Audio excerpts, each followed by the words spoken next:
Right. Well, hello, everybody, and welcome. And thank you for joining us on today's webinar.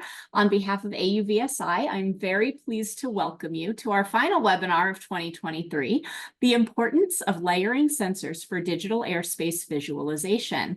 My name is Shannon Walker. I'm the Senior Program Manager on the Strategic Programs team here at AUVSI.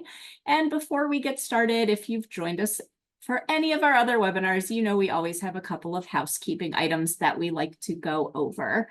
So as always, all of the participant lines will remain muted throughout the webinar. A recording of this webinar is in progress, and a viewing link will be emailed out to all attendees within the next week or so.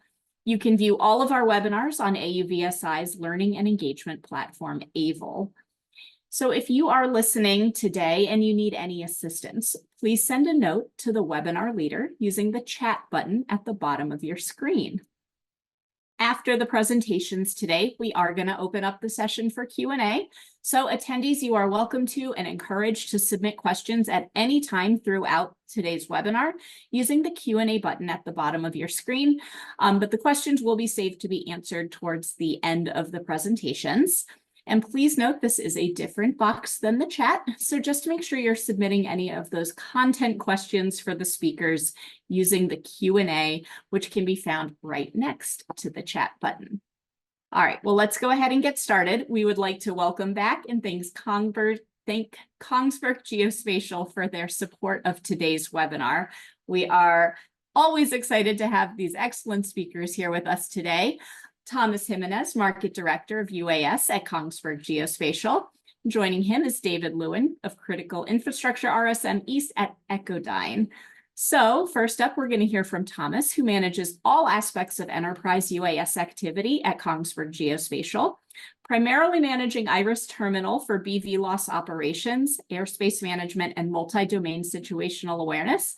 Thomas has more than 1,000 hours of applied UAS flight experience in utilities inspection, oil and gas, mining, and photogrammetry in the USA, Canada, and Latin America. Thomas is also a manned single-engine aircraft private pilot certified in both the US and Canada. And joining him is David, who is part of the critical infrastructure team at Echodyne, supporting drone delivery and BVLOS programs through the application of radar solutions. He is an advisory member on AUVSI's Air Advocacy Committee and also on the Security Industry Association's Counter-UAS Legislative Working Group. So we are definitely in great hands today with some impressive experience and knowledge here. So Thomas, with that, I am going to turn it over to you. Brilliant. Thank you, Shannon.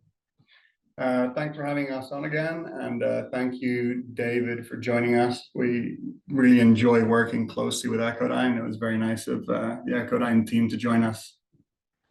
So I'm going to start off. Those of you who have seen our webinars this year before, the first few slides may ring a bell. They'll be the same slides with just a quick introduction into who we are, our company, and so on. And then we'll move into the specific topic. So I'll get going on that right away. As Shannon said, I'm from Kongsberg Geospatial. We are Kongsberg Geospatial. Our parent company is Kongsberg Norway. So it's one of the largest companies a lot of people haven't heard of before. We're headquartered in a town called Kongsberg in Norway. It's a company that's over 200 years old, hard as that is to believe, and with over 12,000 employees. So it's a very large company. We work in a lot of different business verticals, over 39 countries. The company is divided into 4 primary business verticals. We've got Kongsberg Maritime, Kongsberg Defense and Aerospace, Digital, and Discovery. And the Kongsberg Geospatial team, our team, all fall under that second category there of Kongsberg Defense and Aerospace. And then narrowing down specifically to Kongsberg Geospatial, we're headquartered in Canada, in Ottawa. Normally, nearly all of our team are in Ottawa, Canada. I'm actually normally based in Florida, but right now I'm in Ottawa at the headquarters as well. We're a smaller team. There's 64 of us, and the company is just over 30 years old. And we focus within the big family of Kongsberg Geospatial, of Kongsberg, we focus specifically on situational awareness, geospatial visualization software solutions. And our products are used worldwide too. Quick history of our specific company, of KG. It started in 1992 as a completely separate company, and then in Kongsberg, Norway bought the company in 2006. It got rebranded to Kongsberg Geospatial in 2012, and then in 2023 we changed our branding a little, and you can see some of the different projects that we've been involved there. There's some that are in the enterprise space, however a lot of them are in the defense space, as you'll see. The primary tool that Kongsberg Geospatial sell are our highly performant mapping SDK, which is TerraLens. So TerraLens, this SDK is used by a lot of contractors like Raytheon, Lockheed Martin, companies like this, and they use this as to develop the mapping needs that they require. And that's the sort of the core, the bread and butter of what Kongsberg Geospatial build. Some places that you see TerraLens inside are listed here. Relatively recently in 2019, we delivered the remote ATC towers in Norway, which is the bottom middle image you can see there. Our team at KG were very involved. This is an image of what it looks like. It's just outside Oslo. We're very involved in the heads up and the heads down display built for this. And this is also built to design safety assurance standards, and highlights the capacity that we have of building very high grade design assurance software. So then after going big company, our company products, that narrows us down to the Iris family. The Iris family is the family of products that I work with primarily. And Iris Terminal, it's which is one of the 4 family members. It originated from the NASAMS surface-to-air missile fire control system. In 2015, we improved it, we modernized it. And in 2017, we repurposed it for usage with UAVs. Since then, we're now into Iris 2.0. The easiest way to spot the difference is that we no longer work with that portrait view. It's now landscape. It's improved. And that's where we're at today. But ultimately, it stems from a defense product that was then repurposed for UAS. So as I mentioned, there's 4 items in the Iris product family. In the bottom left is Terminal, which is what I work with primarily and what we discuss primarily on these webinars, and we will discuss today. We also have GCS, which is we build custom ground control systems that are built on the Terminal backbone. So we leverage all the strength of the sensor visualization and layering, but also include mission building and mission execution modules inside there. And that's more of a custom approach that we do for enterprise clients. Then counter UAS, that I don't normally speak to much. However, in today's webinar, seeing as we have Echodyne with us, it was the perfect time to talk about counter UAS as well. And lastly, UTM, where some of the portions of the backbone of the Iris family serve certain features as a USS by the US description. So the way that Iris works, nearly all flavors of Iris, fundamentally, it's based on static data, terrain data, map layers. We then overlay periodic and dynamic aeronautic data, such as airspaces, TFRs, closures, anything like that. Then we layer our live data, and that's stuff that we'll start discussing today. So we can see all of the third-party air traffic that's around us. Lastly, we inject our own aircraft position so that we have the awareness of our aircraft with regards to its environment, both third-party aircraft and the terrain. And lastly, we run decision support systems like collision avoidance, but we have a number of them that are operating in the background. So as well as visualizing our airspace and our aircraft, the system provides us with tools to help us in making decisions. So here's a quick view of what our UI looks like. Anyone who's in the webinar, I'd love to show you a live demo. It's a lot more interesting than seeing a static screen, but basically it gives you an idea. In the bottom right, you can see our 2D visualization. We can see our own ship and other aircraft. Top left is the same visualization. However, we can interpret it in 3D. As you can see, we can see well clear boundaries, airspaces. We can also pull in the top right. That's a live stream from our UAS.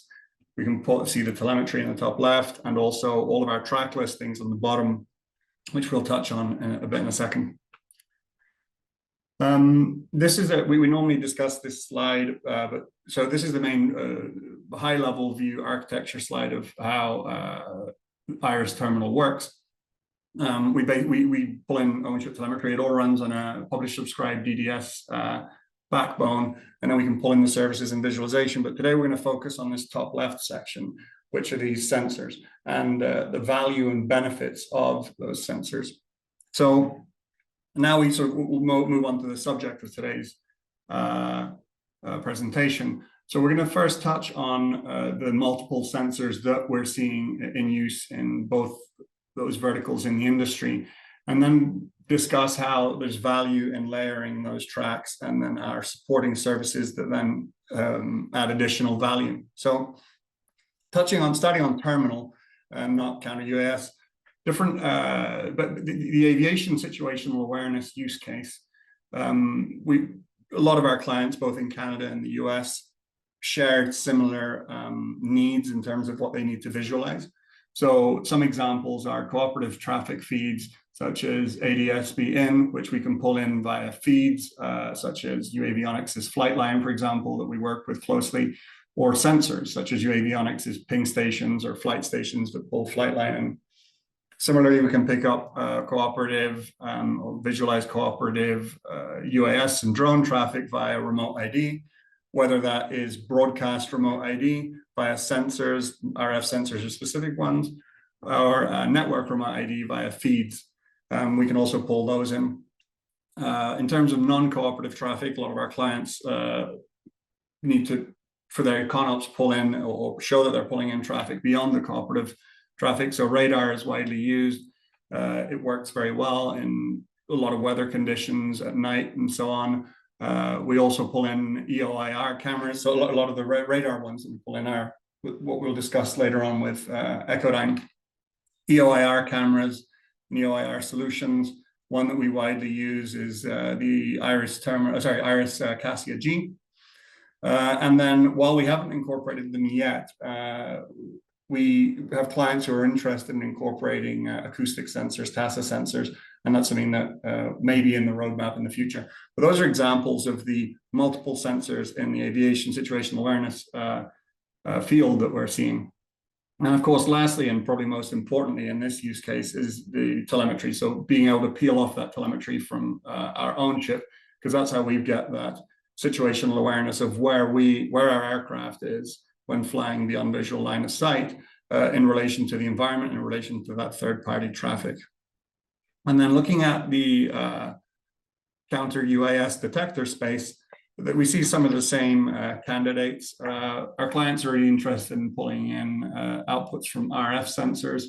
Those work very well for a specific use case. You know, RF-enabled drones, they've got a lot of benefits.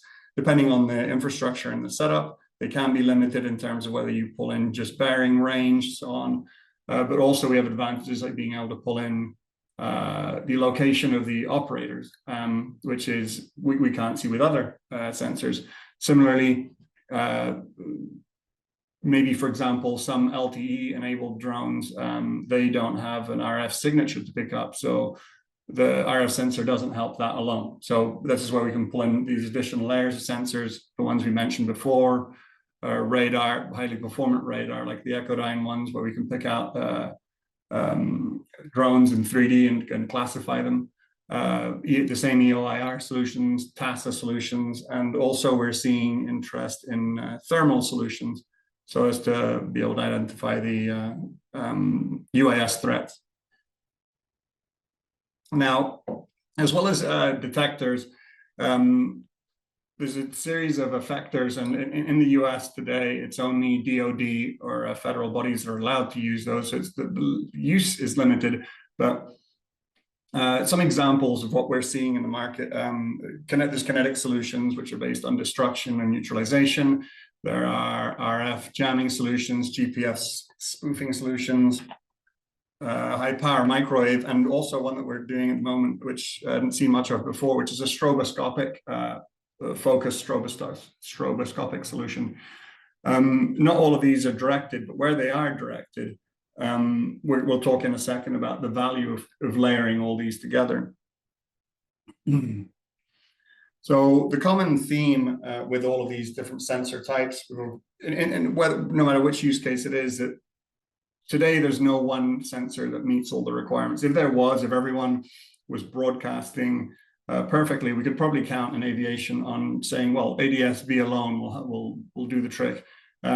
Because that isn't the situation. We need to be able to prove out that we have deconflicted our airspace, or in the counter-UAS sense, that we are monitoring our airspace to all different types of targets and threats. By having those multiple sensors, we make sure that we're missing less of those items based on the technology.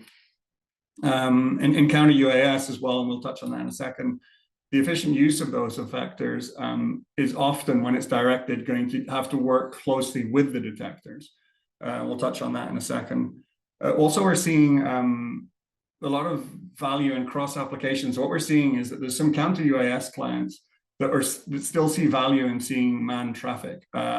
So even though they might only want to see traditional counter UAS sensors, they see value in adding ADS-B as well, because they see value in seeing cooperative aircraft traffic. It might be for the counter UAS use case, or it might be duplicating, for example, with oil rigs, so that they can see manned traffic arriving and leaving from their oil rigs.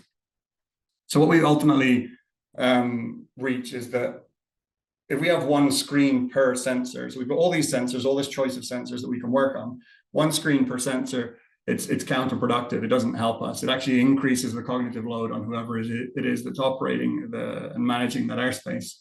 And it struggles to provide any spatial awareness with regards to us and or our aircraft and the third-party traffic. So this slide, which we've used very often, if we can imagine that every one of these screens represents or has an output from one sensor, and the gentleman on the screen, we're not making his job any easier.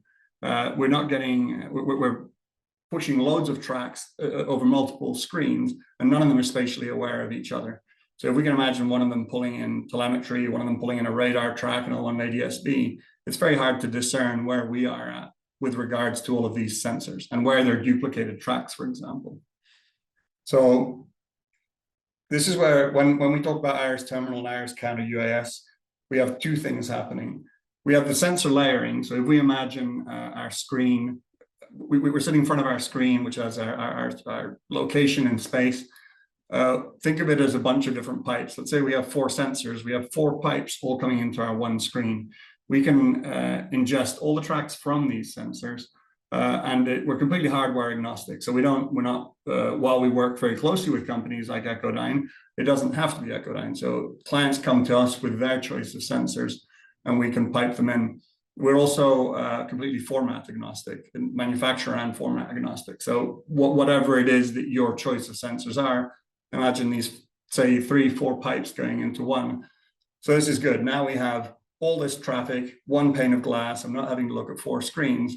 But what this might mean is that if I see one track, let's say there was a helicopter flying through space, traditionally, now I'd see 4 little dots on my screens because I've got one from my radar, one from my ADS-B sensor, and so on. So this is where our correlator comes in. So it's our own proprietary algorithm that's running in the background. And what it's doing is it's identifying if that helicopter is flying through space, despite 4 different sensors picking it up, we're only seeing one track. It correlates them all into one single dot, and we'll see what it looks like on the screen in a second, across all sensor types. So we're basically reducing that cognitive load of trying to interpret what these 4 dots are. The system tells us this one dot is the same aircraft from 4 sensors. These are the hypothetical pipes. Let's say that we're pulling in EO, radar, ADS-B, and RID. Our correlator is working in the background to calculate it, and all we see is the correlated track, unless we choose to manually toggle it on and off.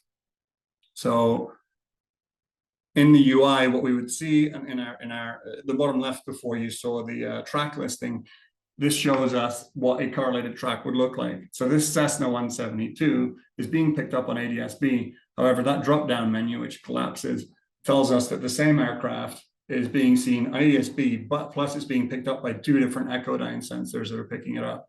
But it doesn't clutter your screen. It's all condensed into one. And looking at that on the visual display, and I've closed the track listing here. That Cessna 172 just appears as one dot in 2 dimensions and in 3 dimensions. It's being picked up right now by 3 different sensors. So the old setup would be that we'd have 3 screens and 3 sensors picking them up. Sorry, 1 screen for each sensor. We're putting it all on 1 screen and we're correlating it so as to simplify the screen. And then we have these precision support tools, which you can see, which are providing my well clear boundary from my drone. And I can see what my horizontal and vertical separation is. And obviously, if this were live, we'd see that countdown timer to breaching that loss of separation, or sorry, loss of well clear boundary. So in terms of layering sensors, how it benefits electronic observers, if we think of that same scenario that we looked at in the last webinar, our multiple sensors are being correlated through our system. Well, they're being fed in through a network, correlated through Iris terminal. So our electronic observer has their spatial awareness of their aircraft in space with regards to its environment and other traffic. So this is how we can support that electronic observer in performing missions way beyond visual line of sight. In terms of the counter UAS space, it's a similar environment. So if we think of a critical infrastructure like a power plant, a counter UAS setup would have sensors to identify a threat. And this threat, we got to think, and when I speak to a lot of people in the counter UAS space, one of the biggest problems at the moment is the UAS technology is advancing very fast. So we've got a drone here that is probably traveling very fast. It's got an XYZ axis, so it's got a 3D point in space. It's got its course over ground and its speed, and it's traveling towards our critical infrastructure. Now, our sensors here can pick this up and relay this into Iris counter UAS. But way more importantly, the effectors are also reading that live traffic or that live situational awareness of that drone so that they can orient and point the effector towards the drone so as to mitigate the threat. Any focused effector is going to need, it's unrealistic to think of them as being in any way manually operated, particularly when we're talking very fast targets or very fast threats. So Iris supports that by understanding where that is in 3D time and space, and then you pointing the effectors at it. So I'll just do a couple more slides. So ultimately, the benefits of layering all these sensors together is that any one sensor is probably not going to do the trick. We don't depend only on one source of truth. By layering them but putting them on the same screen, all the outputs, one screen. There will be some targets. Take, for example, an LTE drone that's not visible to an RF sensor. So we've got multiple sensors allow us to pick up multiple target types.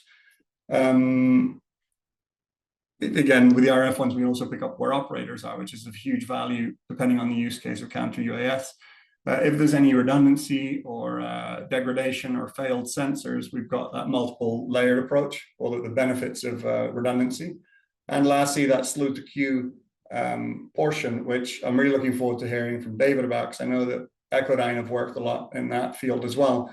So to be able to combine what we're picking up as tracks and affect that into a decision on how to mitigate a threat. So yes, no one sensor does the trick. Not being tied to a specific manufacturer increases capabilities in that companies can go out and pick best in class based on their needs, rather than being bound to one manufacturer. We might find that a radar manufacturer outperforms an RF manufacturer, we don't want to be bound to specific brands. So our platform allows any sensor to be ingested. I should say linking. Digitally linking the sensors to the effectors is key. And the cross layering among industries, we're finding to be a benefit in the early stages at the moment as well. And lastly, specifically with Echodyne, we work very closely with, they're one of our preferred hardware partners. So most of our clients at the moment are using EchoGuard sensors, and we have some clients now beginning to ingest Echo Shield sensors. So by early 2024, that'll be fully visualized on our platform as well. So we're really excited about the relationship growing and building there. And with that, I'm going to hand over to David. And going to, as Shannon mentioned, this is the last one of the year, so wish everyone happy holidays as well. But I'll hand over to David, and then we'll get back question time. Awesome. Really appreciate that. Thomas, thank you so much. I will go ahead and pull up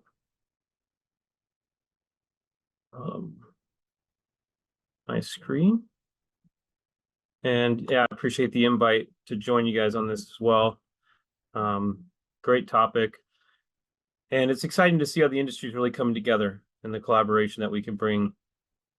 And so I'm going to continue the conversation around layering sensors for digital airspace visualization, focusing a little bit more on the radar piece itself, but how it plays a role amongst all the other sensor types that Thomas referenced, and how the information can then be utilized back in the visualizer, in the Iris terminal.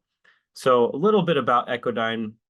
I'm going to get more into the tech in the later half of the presentation here, because I think it's really important the way that we design things in particular and how they relate to the other sensors. So I won't get into that on this intro, but Echodyne is based out of Kirkland, Washington. We designed a breakthrough new type of radar that imitates what happens in the nose of the fighter jet, the electronically scanning array radar. And again, I'll get into a little bit more detail on how that works, but we were able to massively shrink the size and power consumption and weight of that type of technology, but still be able to pull from the unique performance aspects of a beam steering technology. And so our company, as you can see in the bottom left there, is really well funded, and it's a pretty exciting opportunity to be part of pushing this whole new wave of radars out into the market.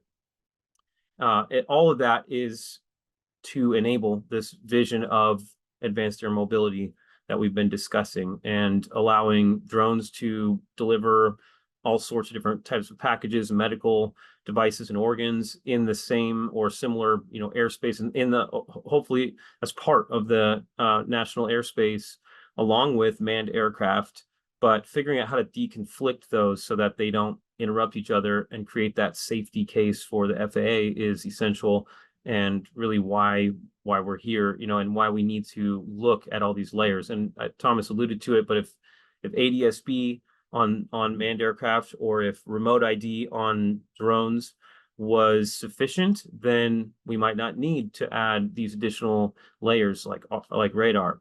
However, the challenge is that there's always going to be non-compliant aircraft in the airspace flying around, whether it's somebody using the new drone that they got for Christmas or built out in their garage that may not look like, and that may not have the same frequencies and patterns that our systems are looking for. So there's a risk, right, that someone's not going to update their drone with remote ID when that comes out here in a few months, or that an airplane might not be emitting or transmitting ADS-B. They might be a crop duster or flying in that low airspace. And it's really important that we are aware and that we know for a fact that they are there in the path of, say, a drone that we're flying for some sort of delivery.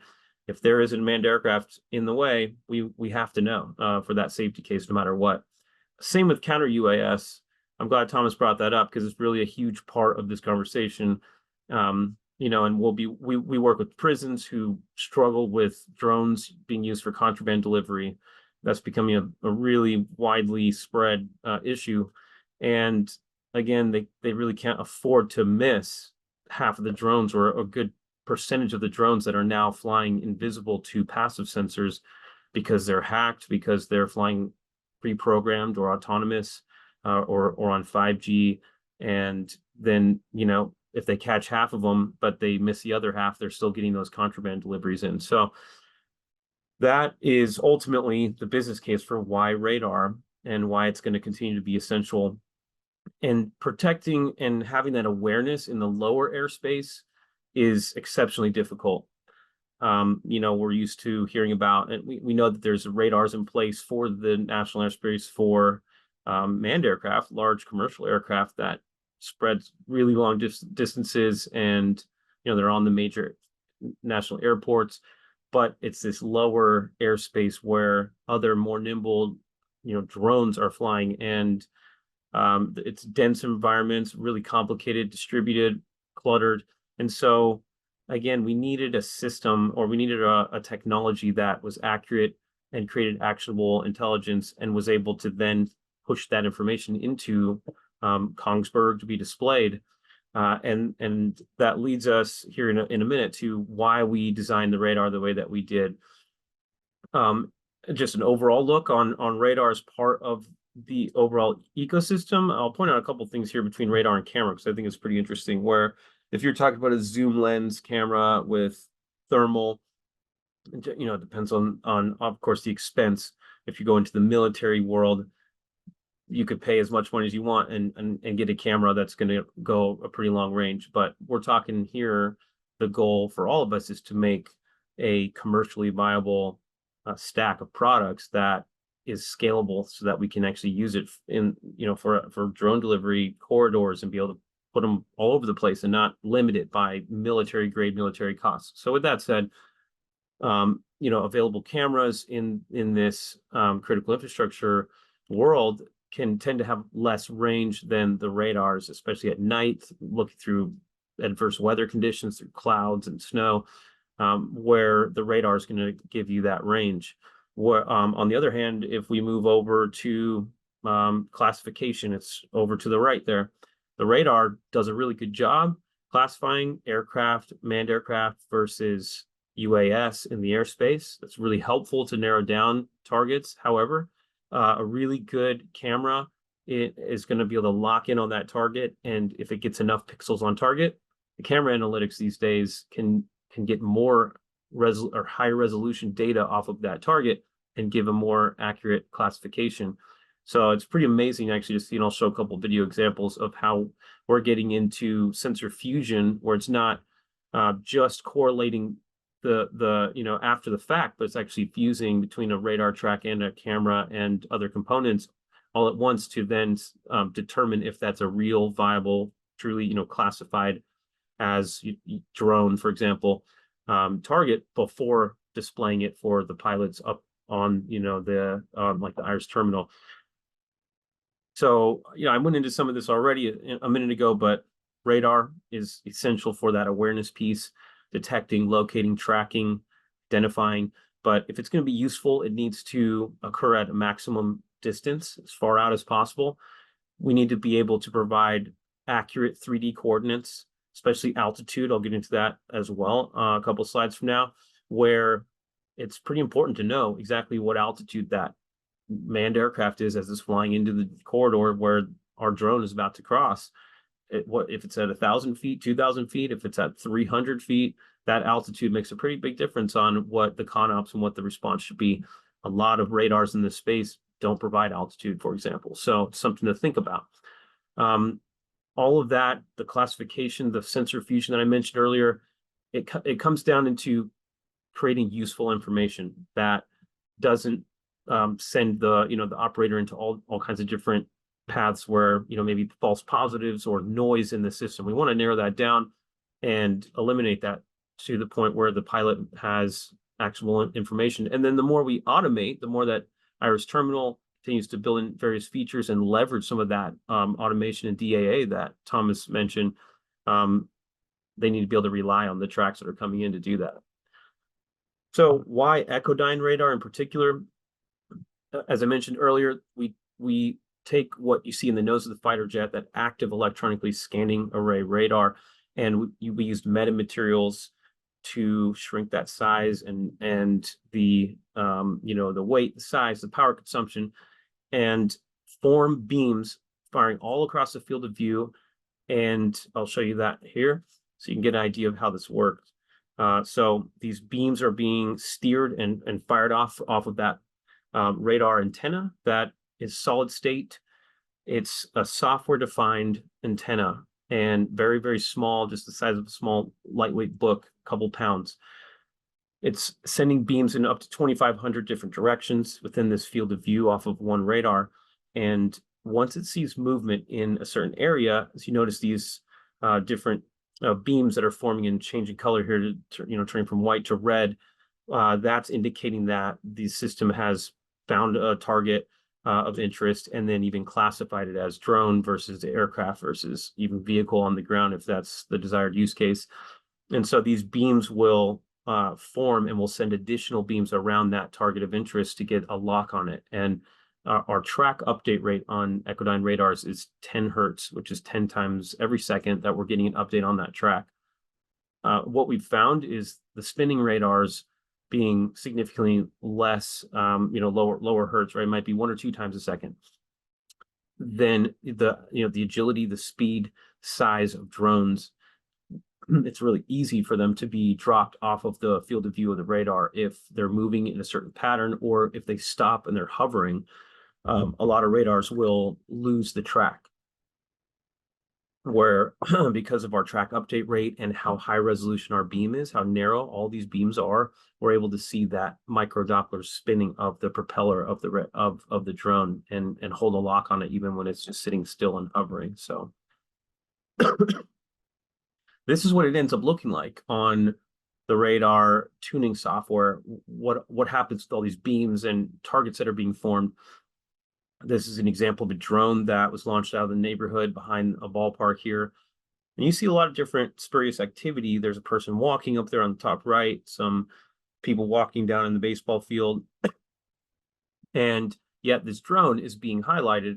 So you can see the red box there because the system has classified it as a drone as it's flying in towards the radar using the algorithm. And so then that is one layer of how we can clean up the data on this back-end tuning portion of the radar before sending the tracks to the UTM, to the display. Everything in here is software definable that actually I'll go into here on this next slide. So I mentioned altitude earlier. That's a huge one. And some universities we work with have been able to take the radar track information, including altitude and range, heading, velocity, and inject them into an ADS-B message and push that into a drone that has DAA built into it that can accept ADS-B messages. And it was able to make decisions and move based on the radar metadata information. Another one here, the classifier, probability of UAV, PUAV down there towards the bottom, and then also it'll do fixed wing or manned aircraft. So with that said, all of these are software definable real time while the radar is running. So if there's ambient noise, if there's noise happening in the scene where maybe there's a train going by and it's creating tracks because it's a metal object that's moving, and it's creating noise for the operator. Real time within the system and the intelligence, we have partners that have been able to fuse with other sensors, fuse with other technologies that can tell the radar as it's running, I want you to stop looking that far to the left and adjust by so many feet, or adjust the altitude that we're sending the beams to make them a little bit higher, a little bit lower. It's pretty amazing actually what you can do. The sky's the limit there. At that point, it really depends on the partner and what they're leveraging. But I just want to highlight the fact that Echodyne radars are completely software definable while they're in use. So just another point here, and then I'll get into a video to show you the sensor fusion with cameras, is something called angular accuracy. That's how far or how, how tight we are, how tight our beams are around an object, whether it's a drone or a Cessna or other objects at range. When we're a couple kilometers out and we've got a lock on that target, we are extremely precise when it comes to how far off, above, below, left to right of that target. I can't reveal, detailed specifics under the hood on this discussion. Happy to meet and go into some of that with your team, but it is extremely precise. Ultimately, used in federal and DoD spaces for getting that precise, accurate location and lock on a target. And what that ends up meaning is, in this instance, you see here we're paired with the Bosch MIC 9000, which is a bispectral camera. It has the visible and thermal, so it can see targets during the day, also pitch black or through clouds and other, different types of weather. Here on the left, you see the visible on the top left, the thermal on the bottom left, and then the radar track forming on the right of a drone flying through a stadium. And there's a camera analytic also on top of this called Walaris. That's a really great partner of ours as well. And so with this Bosch MIC and the Echodyne radar, the radar is telling the camera exactly where to look, and it's very precise. If you recall the last slide that I showed you on the target, so it allows the MIC to zoom in super tight on the target, and then lock in and be able to get that analytic on it. And so a couple slides are going here where you can see a little bit of the software defined areas that you can tune, you could focus on and say, hey, I only want to see in this area, and set an alarm if it goes here, or mask this off because there's some noise from flags that are waving and whatever's going on. But I'll go back to this just for a second, this portion where you can see on the left, you'll see some words around the target, and that's actually telling you on the top. You can barely see it on here, but it says UAV on the top there. So the camera analytic is also classifying the target as UAV at the same time that the radar is classifying it as a UAV as well.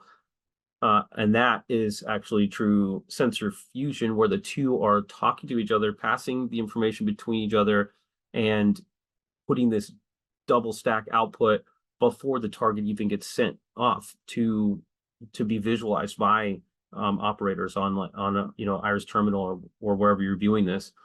And so again, as I work with Thomas and his team and different third parties involved in this, what I'm showing you here, but it's amazing how accurate this information can become and how smooth the data can be, where those false positives and false negatives get eliminated, and you get a really, really useful system.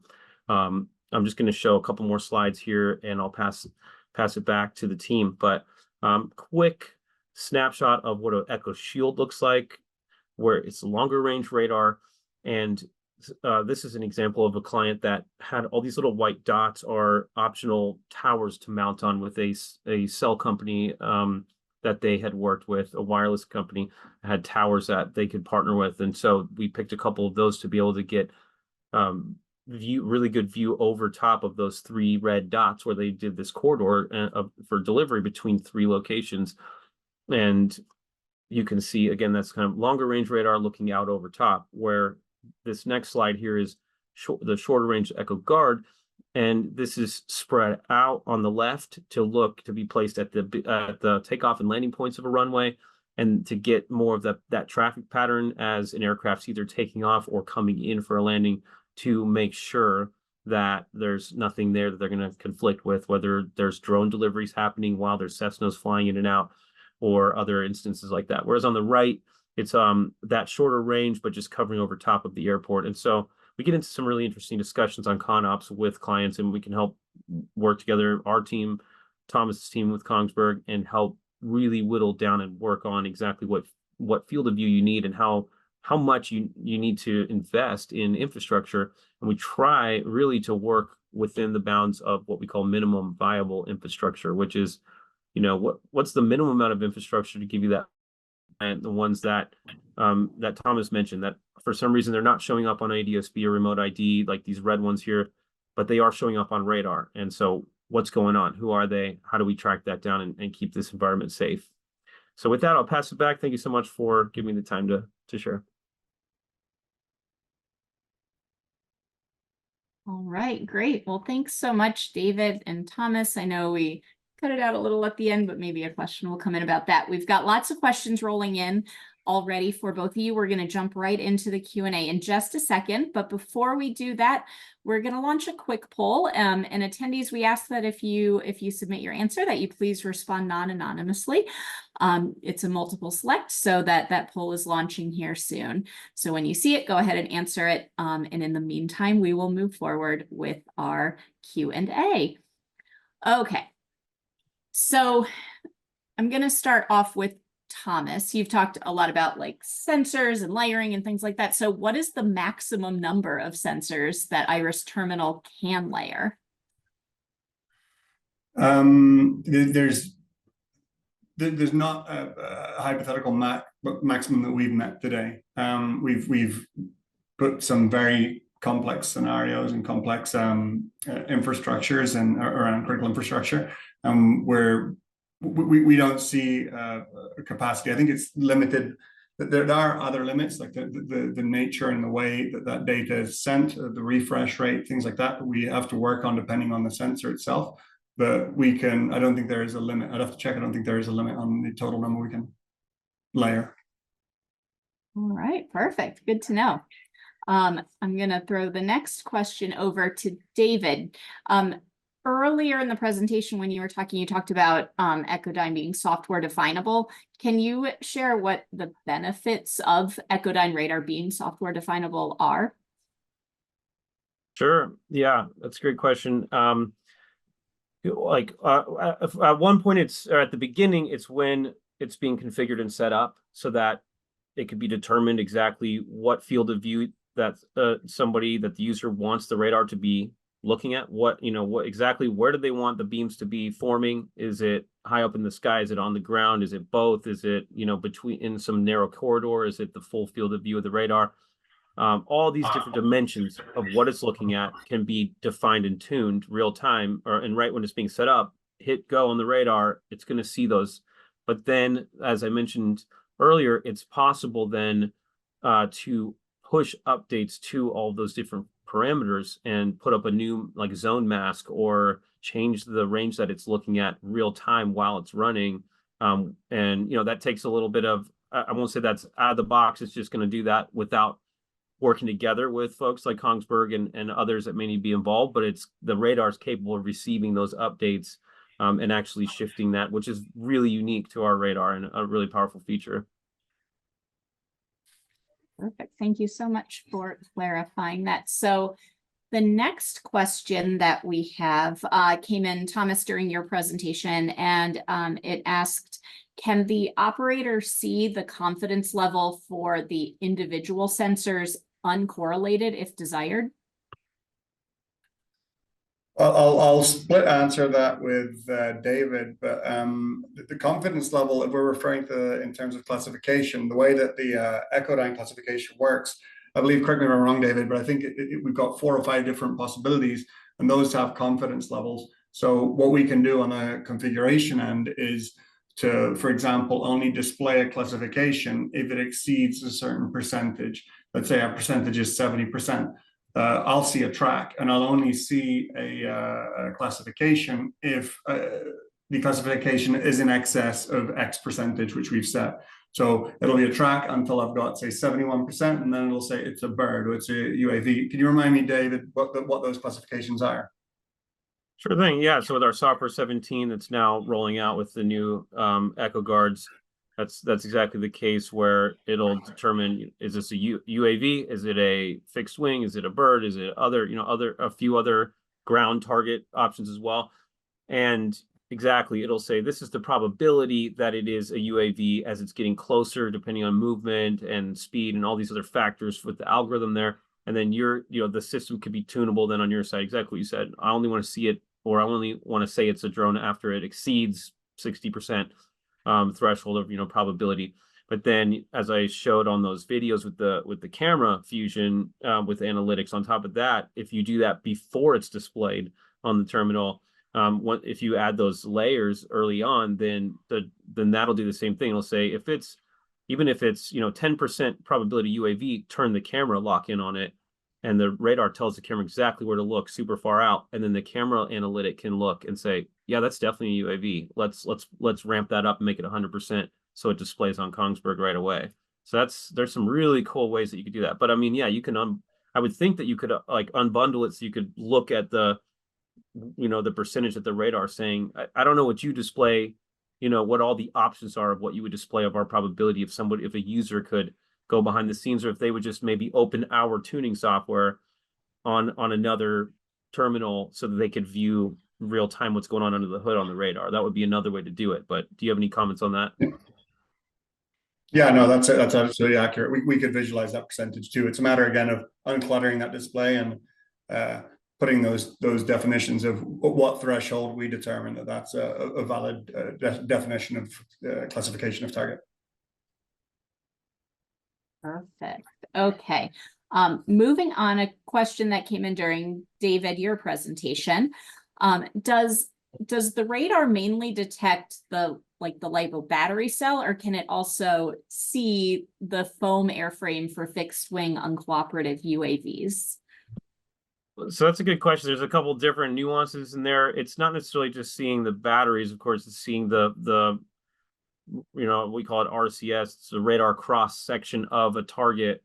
The larger the target, the further out we can see it. The smaller the target, closer in. If it's a small bird, tiny little like a bat, we're going to see it only so close to the radar. If it's a huge jet engine, we're going to see it way far out, kilometers and kilometers out. So it's not really looking at a specific aspect of the target, but there are certain materials that are more reflective for radar, and foam would be less reflective. So it's probably just going to be a matter of how large it is and what else is going on. The propeller, if there's a propeller spinning on it, we're going to see that really far out compared to just seeing like the side, the tip of the wings of a foam aircraft. That's going to be, we'll see it, but it's going to have to be closer in, and some of that's just going to be through testing. If it's a really specific use case, we might just need to turn the radar on and fly it and get a real world answer for that. Right, perfect. Thank you. Gonna hop back to Thomas. Another question that came in during your presentation asked, can the track correlation or correlator that you described be seen as a special version of data fusion? It's not, and I probably should have added, I normally do. Our correlator isn't fusion. It's a correlation. So rather than working on a fusion of multiple tracks, when our clients come with their choice of sensors, they allocate priorities to each sensor.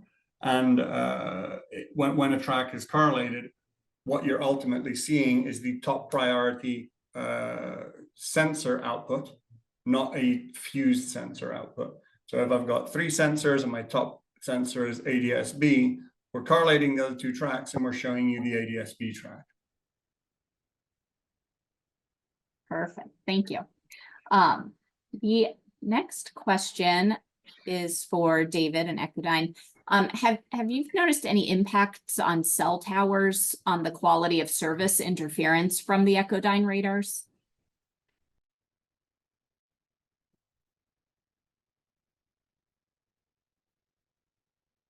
I think we lost David. I think David might have frozen very stoically, though.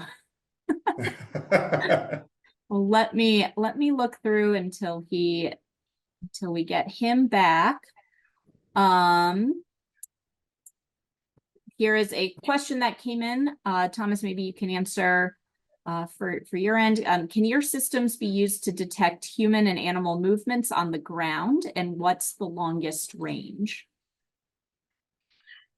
Yes. So we don't work with detection because we're sensor agnostic.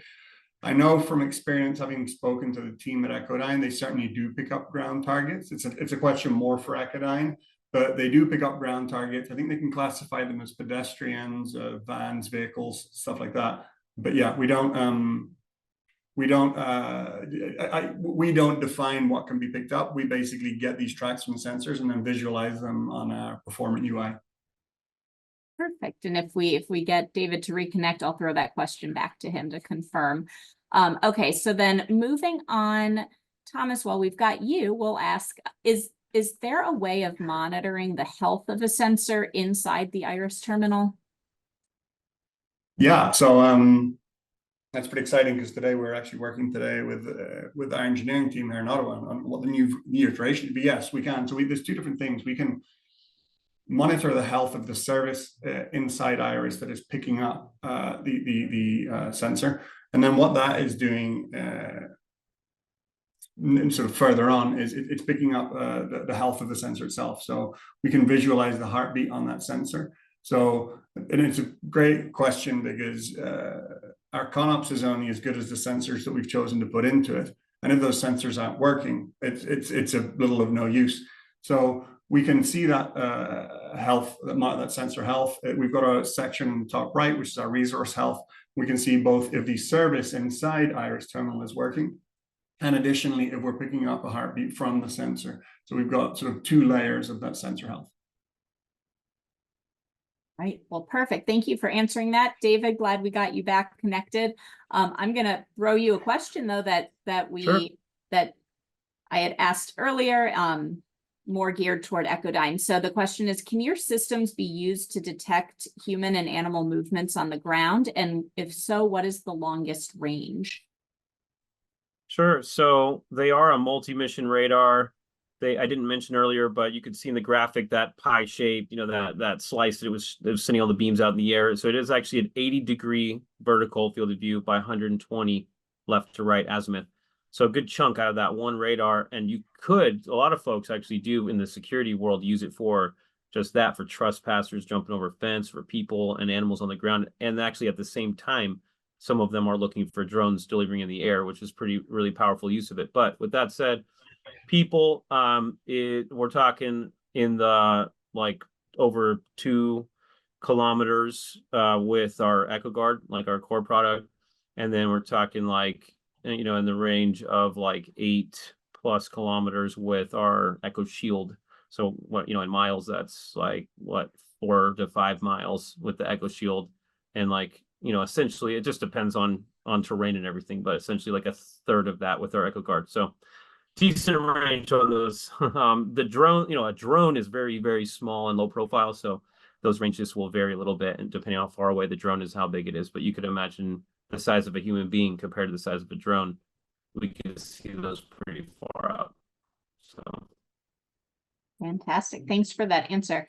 I'm going to jump back to the question that I had asked right before we lost you. I don't know if you had heard it, but let me re-ask that question. David, have you found any impacts on cell towers on the quality of service interference from the Echodyne radars?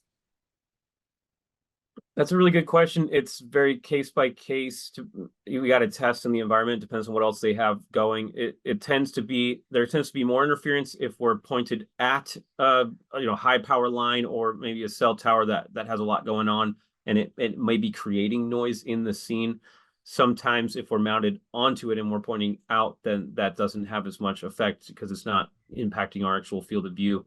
But if there's a lot of interference, like power interference, electromagnetic fields coming off of something, and we're mounted to it, it's possible that it would create interference on the radar. But it's fairly rare. It's just going to be one of those.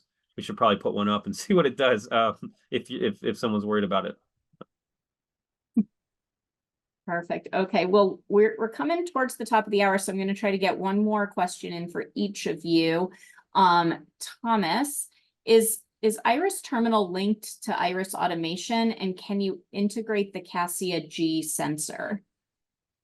We're not linked. It's just a coincidence in naming. We're often asked that question, and yes, we absolutely do link it. I know UAVionics recently but they bought Iris Automation, and we have a lot of customers that do use the Cassia G, and it provides very good results. But yeah, they're not linked. All right, perfect. Thank you for clarifying that. And David, I'm going to sneak one last question in for you, although we have several still that haven't been answered. So just attendees, if your question doesn't get asked live today, just know that we're going to provide it to the speakers, and there can be follow-up after the webinar. We're just limited on the time that we have, unfortunately. So David, here's the last question that we can sneak in for you. What is the usable range of each Echodyne sensor? For example, like the max detect and avoid range for FAA requirements?